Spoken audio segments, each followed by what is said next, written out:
Madame, Messieurs, bienvenue à cette nouvelle session d'actualité en séjour à Kinshasa pour s'imprégner de la situation politique de l'heure qui préoccupe le Royaume-Uni. James Doodridge, ministre britannique en charge des questions africaines, a échangé avec le président de la République et le Premier ministre sur les consultations initiées pour décrisper la situation actuelle. L'hôte de marque a réitéré au chef de l'État l'engagement de la couronne à soutenir la consolidation de la paix en RDC. I'm here on a... il sort d'une réunion avec le président Tshisekedi pour parler de comment approfondir les relations entre le Royaume-Uni et la RDC. Ils ont parlé de la situation politique en RDC, y compris les consultations qui ont lieu en ce moment.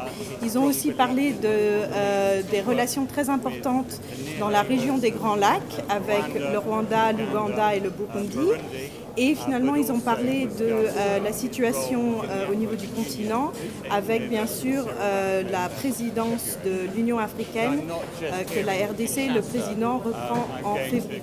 Donc le ministre ne vient pas que à Kinshasa. Demain, il se rend à Kananga pour voir un centre de santé et ouvrir une école, puisque le Royaume-Uni a beaucoup appuyé le secteur de la santé et de l'éducation en RDC et on espère que justement ce soutien fera usage pour prévenir une autre épidémie de Ebola.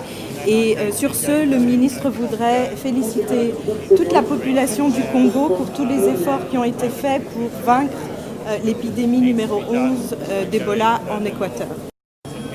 Ensuite, le ministre se rend à Goma pour voir les progrès qui ont été faits en matière de consolidation de la paix et il ira aussi à Pinga pour voir un peu la situation là-bas, y compris comprendre les dynamiques de conflit et l'importance de la démobilisation et de la réintégration des ex-combattants, une priorité que le président a soulignée qui était très importante pour lui. The conflict and the demobilization, and the president was very clear